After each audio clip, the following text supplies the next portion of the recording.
You've spelunked into the Matt Cave. Hello, everybody, and welcome into another episode of the Matt Cave. Thank you all so much for spelunking on by. This week, well, it's basketball, because that's what's going on. I could have talked about the Winter Olympics this year and, the Utah Olympians. I failed there. I apologize. There's just been a lot to talk about in other areas, so I am very sorry about that. Next week, I'll probably do, a wrap-up or something as the Winter Olympics draw to a close. But I want to apologize for that. But I'll be talking about Utah State, Utah, BYU, how their seasons are going, what to look forward to. And then I'll talk about the Utah Mammoth for real this time because I didn't last week when I said I would. And then I'm going to wrap up the show with a rant about the Utah Jazz. You know I have to do it. And you all know that I'm not really the biggest fan of the Utah Jazz, but I am sick and tired of a couple of things, and you'll hear about it later. So thank you all so much for being here. As always, comment, review, subscribe, updates, however you listen, wherever you listen. It helps out a ton, as you know, and I appreciate it each and every time you all do that and you share with one person that you think might enjoy the program. That helps out a lot as well. So thank you for doing that. That is my challenge to you. I'm bringing it back. One person that you think would enjoy, please send it their way. You can find me on YouTube, The Matt Cave Podcast. You can find me on Facebook and Instagram, The Matt Cave Podcast. And that's pretty much it. So let's go. So let's start with Utah State. Utah State's rolling. After that scare against Wyoming, they took care of business at home against Memphis, as well as against Fresno State. Against Memphis, it was a blowout. It was never really all that close. And it's kind of interesting to see what's happened to Memphis after John Calipari left. They keep trying to capture that magic again, and it's just not happening. So now I think they still have Penny Hardaway. I'm not sure, though. And Utah State just kind of proved that if you don't chase flash and you know who you are, you know what kind of basketball you want to play, and you get those players, you're going to win. And that's really what Utah State showed against Memphis. Utah State is the class of the Mountain West. They hold the tiebreaker against San Diego State currently. So they are first in the Mountain West with a conference record of 12-2, which is the same as San Diego State, and an overall record of 22-3. Those three losses are against South Florida, Grand Canyon, and UNLV. So not necessarily the greatest losses in the world, but, you can't win them all, as has been proven in this NCAA basketball season. Coming up for the Aggies, a home game against Boise, and then they travel to Nevada before the big one against San Diego State in California on February 25th. So those are the next three games for the Aggies, and the schedule doesn't ease up either, because after San Diego State, their last three games are at home against Grand Canyon, on the road against UNLV, and then ending the season at home against the Lobos of New Mexico. So it doesn't get any easier from here. The easy games are pretty much over for the Aggies because Nevada is currently 9-5 in conference, 3 games back of Utah State. Boise State is 7-7, and they have been a bugaboo for the Aggies in the past. So it'll be a fun end to the season. MJ Collins, Mason Falslev, even Drake Allen, they're all great. It's good stuff to watch up in Utah State and up in Logan. So hopefully this doesn't curse them again like the last time I heaped praise on them when they went ahead and lost 2 straight games. Hopefully that doesn't happen again. But that's where we're at with the Aggies. Utah. So as I'm recording this, Utah is currently leading Cincinnati 61-60 on ESPN, mind you. And I don't know if they'll win the game, but they have a 51% chance of winning the game as of right now with 2 minutes and 35 seconds left. So that's where I'm recording for this episode. If Utah gets this win, it'll be they will double their season total in conference. They'll improve their record to 10-15 on the year. But what needs to happen with Utah is they just need to get an identity. Right now, it's just kind of spaghetti on a wall when you watch their games. It's just, all right, take the ball down the court, and we'll see what works. That's what it looks like to me. And when you have a guard like Trey Brown, that can work, or Trey Brown. Wow, that's a flashback from the early 2000s if you're an NBA fan. Terrence Brown is the team. He is, but what's encouraging is against Cincinnati, he only has 11 points on 4 of 13 shooting, and they're still winning as I'm recording this. So, bright spot. I don't see any postseason tournament for the Utes unless they get one of those weird tournaments that are just popping up like they're popping up like bowl games used to pop up all over the place. That's what these postseason basketball tournaments are starting to turn into. But as we move forward throughout the rest of the season, it's just more of what kind of culture is Coach Jensen wanting to build? What do they want to target as far as recruiting goes? How much money do they actually have to put into the basketball program as opposed to the football program? How much money are they willing to spend on that? That's really the story surrounding the Utes basketball program right now. Not necessarily what's really happening on the court, but what's swirling around the program and how the people in charge want to make this happen. Do they want to make this happen? Do they want to make Utah great at basketball? I don't know. But they really, truly want football to be the class of the Big 12. So, I don't know when it comes to Utah basketball. It's very interesting to see. Rick Majerus was the best coach Utah had, and I don't know if they'll be able to replicate that. Especially, and you hear it all the time in national media, and it's really annoying, but it is true. In the current landscape of NCAA athletics, who knows who will come out on top each and every season? Nobody had Arizona as good as they are this year. I know they're on a 2-game losing streak, but nobody had them up there. Nobody really had Iowa State all that high up there, or even Texas Tech. So each season, it's becoming harder and harder for these media outlets to prognosticate on who's going to be good and who's not. Just because you spend $10 million in the transfer portal, BYU, doesn't mean you're going to win your conference. So we'll see what happens as the years go on with the Utes. But right now they're up 65-62 on Cincinnati. Minute 24 left in the game. I don't know. I wish I could say they're probably going to win, but who knows at this point. And now BYU. Oh, boy, BYU. They're on a 2-game winning streak. They escaped both Baylor and Colorado. And yes, escaped is the operative word. Where do those two teams rank in the Big 12? At the bottom. Just barely above Utah. So what is wrong with BYU? Well, it's the same thing I've been telling you repeatedly since the start of the season, really. Well, I don't want to say the start of the season because I was fully on the bandwagon, drinking the Kool-Aid, whatever you want to call it. I was all in on it. But as the season started to go along, Dawson Baker got injured. I was starting to come to the light and be thinking there's 3 guys on this team that can play. 3. And now one of them's hurt, and he wasn't even really playing all that well recently. So Richie Saunders left the game early against Colorado with a lower leg injury. All sports are starting to adopt the hockey way of reporting injuries. Upper body, lower body, out. That's really what it is. I think that's fair. Protect the privacy of the players. I'm okay with it. But AJ DeBonsa and Rob Wright had to play 40 minutes plus in this overtime game. DeBonsa was 6 of 20 from the field, 20 points, 13 rebounds, 8 assists, 7 turnovers, so he almost had a triple-double.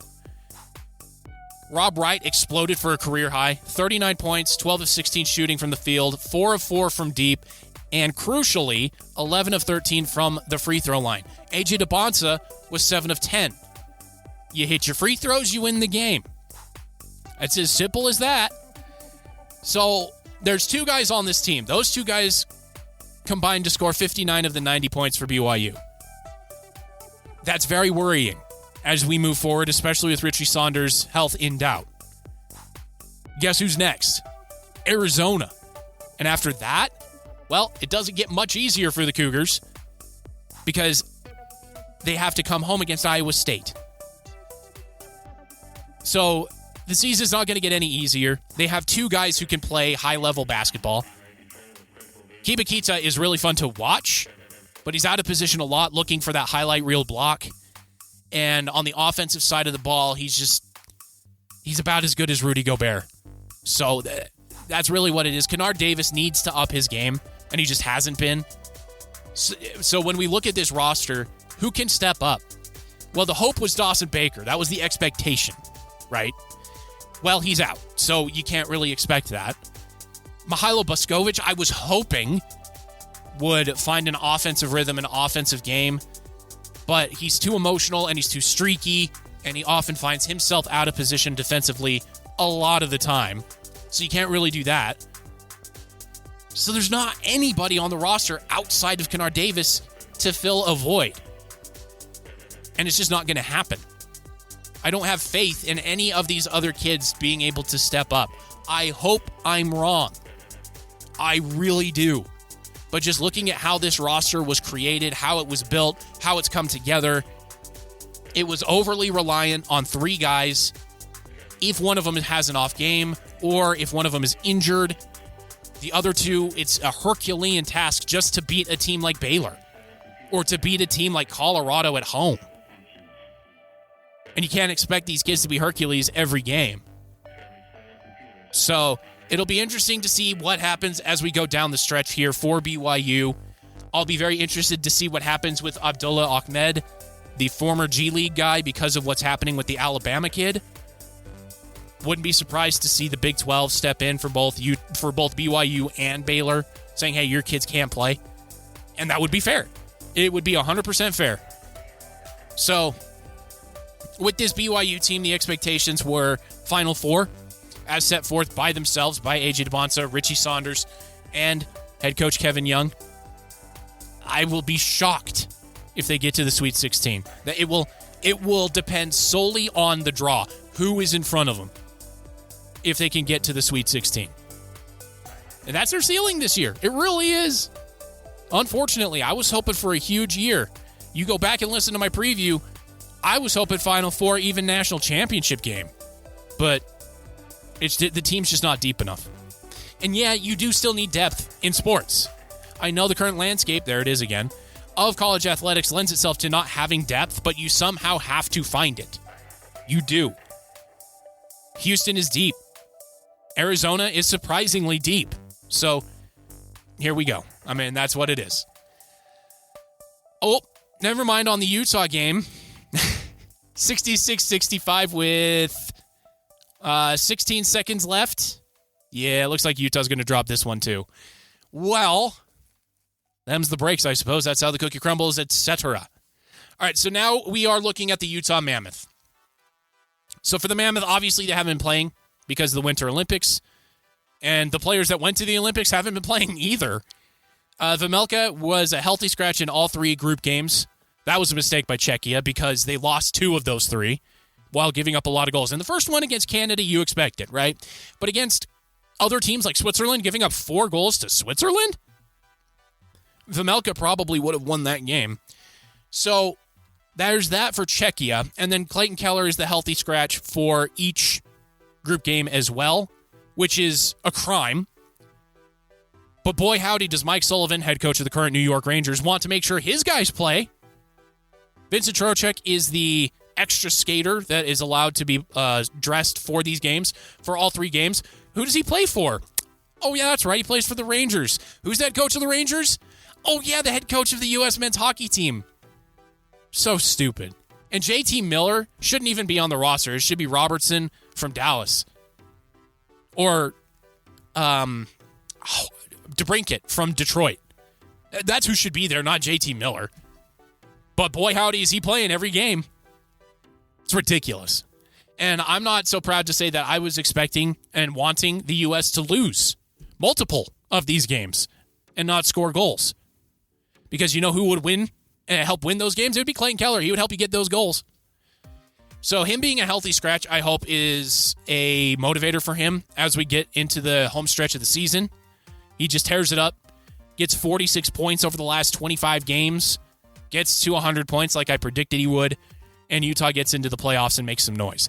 That's my expectation there. The other two Olympians, Olli Mata, he is like the spare defenseman for Finland. He doesn't see the ice all that much. And in a game where Finland scored 11 goals, you heard me right, 11 goals, Olli Mata didn't get a single point. He didn't get an assist or a goal in that game. So there is that. At least he's on the ice for a little bit. And then JJ Peterka is on the second line of the Germans. He's playing with the Ottawa forward, who's very good, Tim Stützle. And then on the power play, he's playing with both Tim Stützle as well as Leon Draisaitl, who is one of the best players in the NHL. He was the flag carrier for Germany at the opening ceremonies. So JJ Peterka is doing well. He's got a couple of assists, doing well. I'm recording this before the U.S. plays Germany, but I also know that Clayton Keller won't be dressed for that game. They announced the rosters and the lines for the game, and Clayton Keller is not on there, and it's a crime. I hate it. I hate it. And when Coach Sullivan was asked about it, he didn't answer. It's basically said there's a lot of talented guys on the team, a lot of guys playing where they didn't think they would be playing, having roles they didn't necessarily have on their home team. That wasn't the question there, Mike. It was, why aren't you playing Clayton Keller? And he didn't answer it. So, great stuff. I doubt that will change for Clayton Keller, especially if the U.S. beats Germany and they score some goals, because you don't mess with that in a short tournament. If you find offense, you keep it going. So, it just sucks, and I hate it. Same thing with Veggie. Veggie's a better goalie than Vladar or Dostal, which are the two that started for Czechia, and he didn't even sniff the ice in that group stage, so whatever. I guess Czechia's coaching staff just doesn't eat their vegetables. They don't like them. All right, everybody. Are you ready? It's the anti-ESPN, anti-NBA rant coming at your ears. Get ready, because here we go. Recently, ESPN has been on a crusade against the Utah Jazz. Specifically, the Utah Jazz. It's not small markets. It's the Utah Jazz.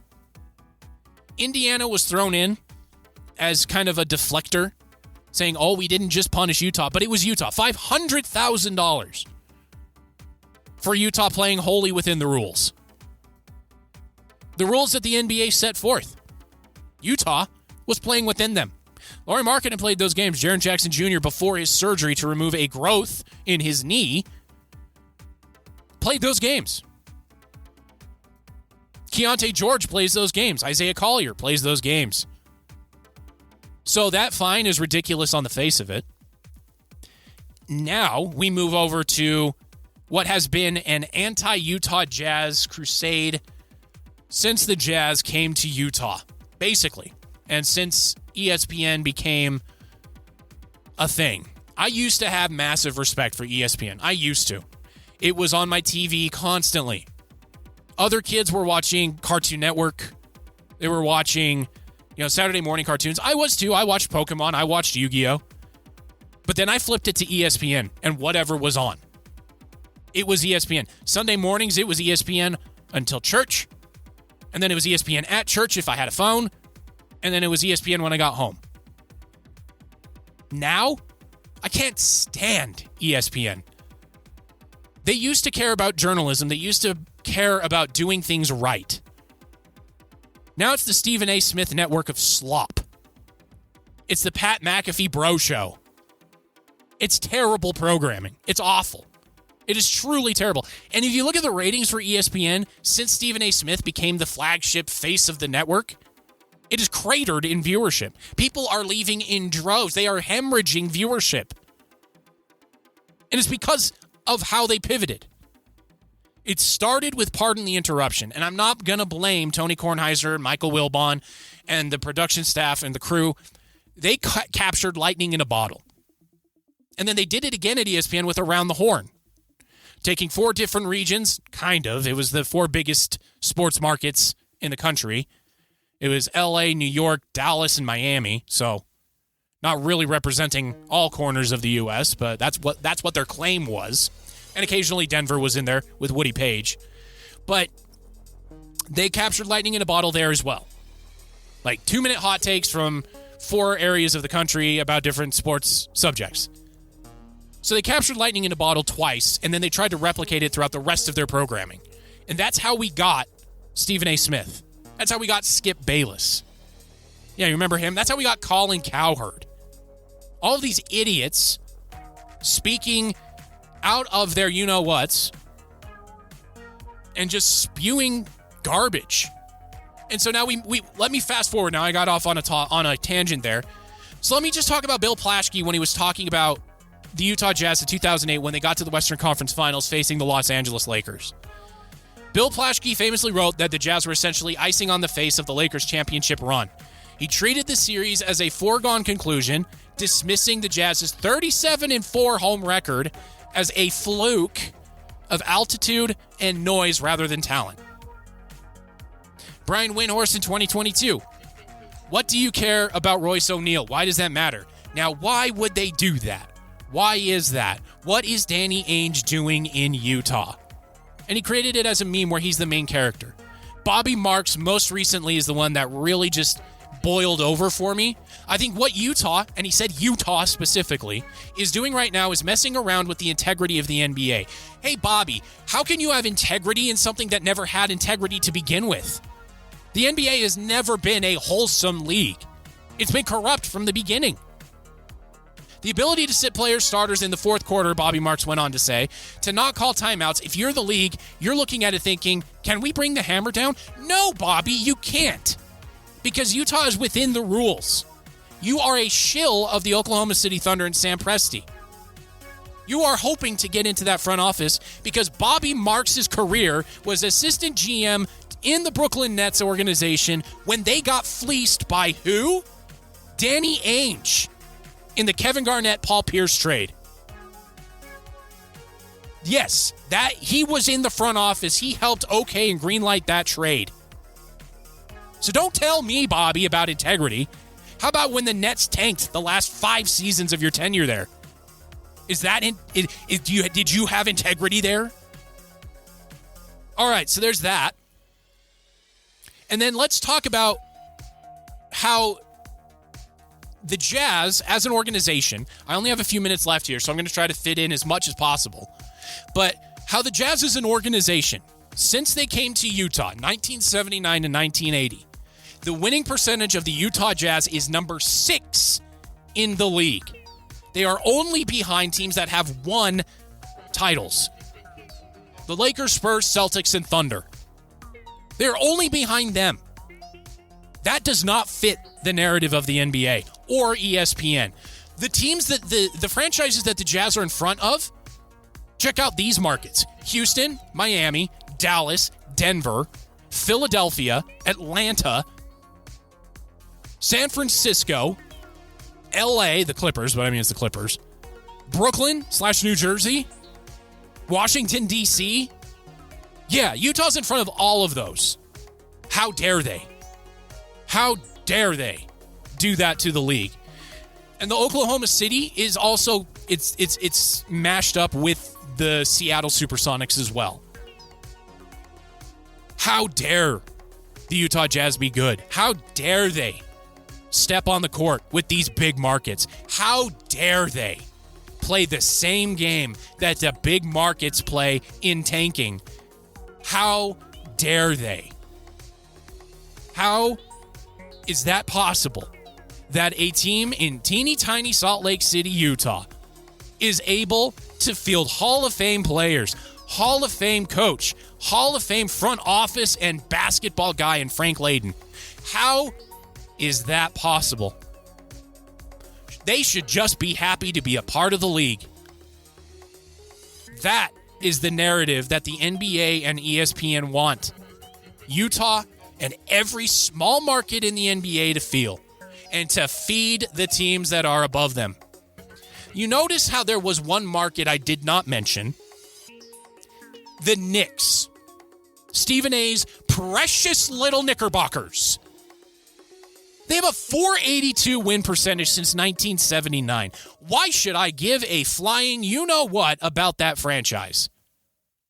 They stink. James Dolan, the owner of that team, is a horrid human being.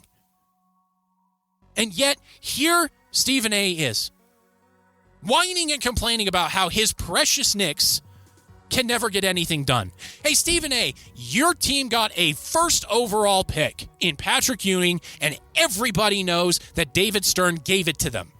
The chilled envelope. That should have gone to, a small market in Indiana. Instead, it went to New York, and they got Patrick Ewing. By the way, the teams that are above Utah have all had number 1 overall picks. The Lakers had James Worthy. The Spurs had Tim Duncan and Victor Wembanyama. The Oklahoma City Thunder, take your pick. Kevin Durant, whatever. Phoenix, Charles Barkley. He wasn't a number 1 overall pick, but he would have been if he wasn't in the same draft as Michael Jordan and Hakeem Olajuwon. It's just incredible to see this. The Houston Rockets had back-to-back seasons of number 1 overall picks. Back-to-back. Ralph Sampson and Hakeem Olajuwon. Portland. They've had a number 1 overall pick. Greg Oden. Miami certainly has. The Bulls have had 2. The Bucks, they had Giannis. Well, Giannis wasn't a number 1 overall pick. So the Bucks didn't really have a number 1 overall pick either, except for, a guy by the name of Lou Alcindor. You might know him better as Kareem Abdul-Jabbar, the best big man in the history of the NBA. And then you go down to Dallas at number 12. By the way, I'm getting these stats from StatMuse. I typed in NBA teams winning percentages since 1980. That's how I'm getting this information as to who ranks where. I'm not just pulling these out of my head or getting it from AI. So I look at this, and I see the Jazz in there at number 6. 545 winning percentage. They've played 3,760 games since 1979 and 1980. Through the end of last season. So this accrual of information does not have this season because this season's not finished. How dare the Utah Jazz be that good for so long? How dare they? How dare they play within the rules that were set up by the league offices and doing it probably better than any other franchise thought they could do it. And so now they're mad at Utah for doing it better than they thought possible. Playing their own game. Where was all of this integrity talk with the process? Remember that in Philadelphia? Where they want to combine 40 games over 5 seasons? Yeah, where was integrity there? How about when the Spurs tanked? All out tanked to get Wembanyama. All out. They were never competitive. How about this season, what's going on in Sacramento? They didn't even attempt to field a team worth putting on the floor. And nobody's screaming about them. Give me a break, because this is all ridiculous. So there is an anti-small market, anti-Utah thread here from the NBA and from ESPN specifically. The sustained success has ruined the league's vision of the NBA. Small markets like Utah, Orlando, Oklahoma City, Indiana, Memphis, Milwaukee, Charlotte exist only so that they can feed those good players into LA, New York, Chicago, Dallas, and Houston. The national media hates consistency as well. Stephen A. can't stand small markets succeeding because it wrecks his worldview. Bobby Marks doesn't like it when a front office's plan surpasses anything he did as an assistant GM. The Jazz aren't supposed to have Hall of Famers. They aren't supposed to sell out 300 straight games. They aren't supposed to beat the big markets in the playoffs. They've done it. The Jazz have done it to the majority of their existence. And now that they have hit hard times, now that they are fully within the rules, by the way, they are just going to get screwed out of another top draft pick because, oh, boo, Utah's doing it, wah, and Oklahoma City wants that pick. All right, that's the show this week, everybody. Adam Silver hates Utah. Stephen A. Smith, who now runs ESPN, hates Utah. Go sports, and I'll see you guys next week.